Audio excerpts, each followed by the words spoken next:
When we're young, we have an amazing, positive outlook about how great life is going to be, but somewhere along the line, we forget to dream and end up settling. Join Up Dots features amazing people who refuse to give up and chose to go after their dreams. This is your blueprint for greatness. So here's your host, live from the back of his garden in the UK, David Ralph. Yes, hello there. Good morning, everybody. Good morning in Join Up Dots land, wherever you are across the globe. Hello. How are you? It's been a good week in Join Up Dots land. It really has. The sun is shining, and so the sun makes a big difference to me. It really does. It's one of those things that I don't know what people must be like if they live in a place that it's just sunny all the time, whether you feel the same, wow, this is brilliant, this is what I've been waiting for. But it certainly makes a difference to me. I once went to a place called Yuma, and it might have been New Mexico or Arizona, and it's something like the sunniest place on earth, and it's got 363 days of sunshine a year, and if it's got like one little cloud tucked away in a corner behind a bird, then it's not allowed. It's got to be almost blue sky all the time.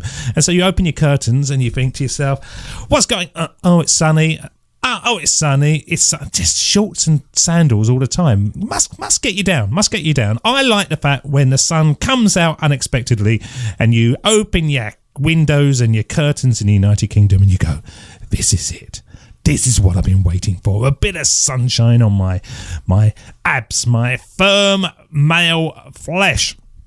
Well, I feel all motivated today, and it's not a surprise because I received an email from a guy called Brad Horrocks from Utah in America, and it was about motivation, and he was asking me, basically, how do I remain motivated to do something which is more often than not grind. Now, in Join Up Dots or any podcast or anything that looks like it's just fun, I would say probably 50% is brilliant and 50% is grind at the beginning, and then little by little you can hand over the grind to other people to the point where you're just doing what you want, and that's utopia. That is utopia. And he was saying to me that he has tried to get many different businesses up and running, and he goes for it big time and then kind of drifts away and leaves it, and he's got different websites sort of still hosted across the world, but they're not really doing anything, they're just kind of dead. And he said his big thing is motivation. He finds it really hard to be motivated after a period of time. And I said to him, and this is what I'm going to say to you, that I think one of the problems with motivation is that we cling to it. We cling to it as a kind of, how can I describe this? As a kind of feeling inside our body, where motivation shouldn't be a feeling. It should be a step-by-step process. We shouldn't expect motivation just to magically appear or stay with us. We have to kind of nurture it like a kind of internal garden, so to speak. And so when you start off with anything, yes, you go, oh, this is amazing. I really love this. This is brilliant. This is fantastic. I'm going to do this, and I'm going to get up early, and I'm going to do it in my lunch hour, and I'm going to do it in the evening, and this is going to be life-changing. And so you do. So you start off with your idea, whatever it is. It could be losing weight, it could be writing your novel, it could be recording a podcast, whatever you want to do. And you go for it, hell for leather. And little by little, you start to get to that vibe that, oh, things aren't really going where I want to. I'm not losing as much weight as I thought I would lose, or I'm finding it more difficult to get the story down on the page than I expected, and I won't do it tonight. I go out for a beer with John. I do it tomorrow. It's all right. It can wait a day. It's not going to kill me. And I think that's one of the first things that is important about motivation, that you don't allow the routine to break. You just keep on doing it, because you're not going to have that feeling, oh, hey, this is amazing, this is brilliant. You're just going to have sort of nothing time. It can't remain like that. It's like being in love. When you meet a person for the first time, you think, oh, like her or like him, whatever your persuasion. I wonder what they're like. And it's all exciting. And then you meet each other, and the first time you sort of go out on a date, you can't stop looking at each other, wondering what it's all like. And your body's going mad. It's enzymes, it's endorphins, it's bits and bobs rising up in front of you and dropping down. Or it is in a male's point of view. Although probably young men. Been a long time since the old London Bridge has risen in my life, but there you go, that's a different story. But it's all exciting. Now, once you've been with somebody for a long time, it's not like that. It kind of goes into a different way of operating. You still love the person, but you don't have that feeling of that you just want to grab them over the tumble dryer and hey! It just doesn't sort of really occur. So, how do you keep that motivation going? Well, as I said, I think the first thing is you've just got to get it into a routine. You don't allow your body to tell you. You allow the calendar to tell you. You schedule it in. Every morning you do an hour. Every evening you do an hour, and it's part of your day. It's just like you would have to get up and go to work. You add this extra bit onto your calendar. You have breakfast every morning. You have lunch. You just fit those things in. And that's how I think motivation has to occur right at the very beginning, to just get you over that hump. But also I think that motivation needs to be based around a huge goal. A big, exciting goal, but then break it down into tiny, tiny pieces, or dots, I could say, so that you can be chipping it off. You can see that things are occurring. And one of the problems is with these big, bold, amazing, audacious goals, are that they're kind of too big for us. You know, nobody goes, I want to get to the top of Everest, and doesn't go and get some warm clothes for a start, and doesn't do a bit of exercise training, and doesn't do some altitude training. It's all these tiny little goals that lead up to being able to do something. But of course, more often than not, we don't. We get swept along by that feeling of way right at the very beginning.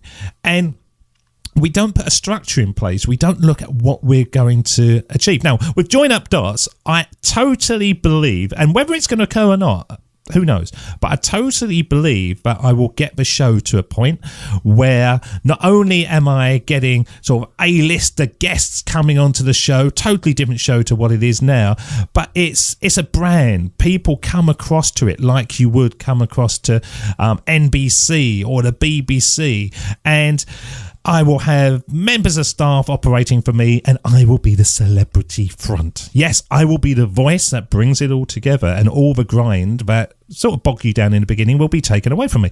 Now, am I there? No, of course I'm not, because that's too big. That's too big. I don't know how to do that. I don't know how to grow this thing to a point when Harrison Ford is banging on my door going, look, I'm doing Indiana Jones 17. I think I need to talk to you for the promotion.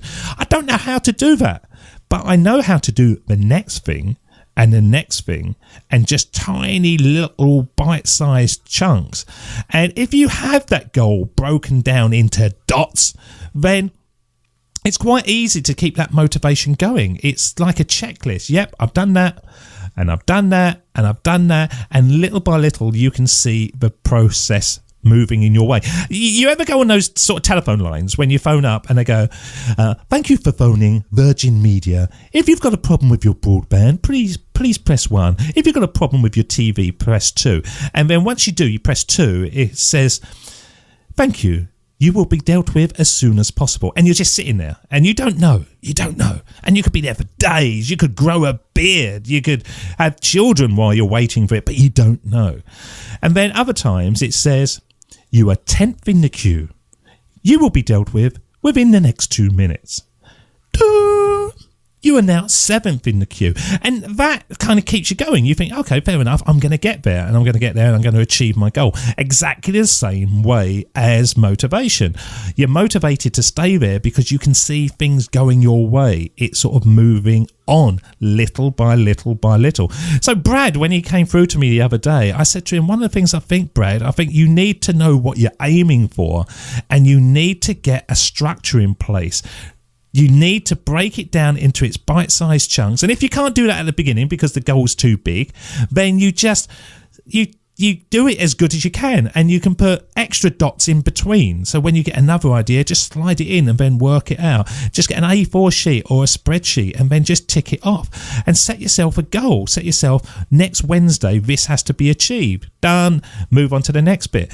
Next Thursday, this has to be done. Bang. Don't have to do it for every single day you achieve something, but you're just moving on towards your big, audacious, hairy, sexy goal. And I don't think there's anything more to motivation than that. I think it's something you need to want to do it at the beginning. You need to know why you're doing it, but you need to get some kind of ability in place to help you pass that lack of motivation when it's not going anywhere. It's just grind. And if you can do that, then you're going to be absolutely cooking. Well, that was a very, very short episode of Join Up Dots. We're going to be back again, as we normally are, on Sunday with our Weekend Rewind, and then back on Monday again with our interview shows. And the show is going great. If anybody wants to know what's happening in Join Up Dots land, I can honestly say to you, this is the second coming. We've got a lot more listeners in Canada now. Oh, Canada! Thank you very much for being here. America is creeping up little by little. Australia is there as well, and UK is... I'm not doing as well in the UK, funnily enough, as I am in other countries. It must be that, what's exciting about listening to a UK person when you're in the UK, but listening to an American person and a Canadian person in Australia, it's kind of more exciting for me. So I've got a lot of work to do to get to the top of the charts in the United Kingdom, but we'll get there. We'll get there. I'm motivated to see where this thing's going to be there. And I've got to get there before old Harrison. Old Harrison does Raiders of the Lost Zimmer Frame or Stairlift or whatever he's going to do in the next few years. And I'll be here for you, Harrison. I'll be here for you, as I will be for everybody else in Join Up Dots land. Thank you so much for listening to this very short episode of Join Up Dots. We'll see you again soon. Cheers. See ya. Bye-bye. David doesn't want you to become a faded version of the brilliant self you were once to become. So he's put together an amazing guide for you called the 8 Pieces of Advice that every successful entrepreneur practices, including the 2 that changed his life. Head over to joinupdots.com to download this amazing guide for free, and we'll see you tomorrow on Join Up Dots.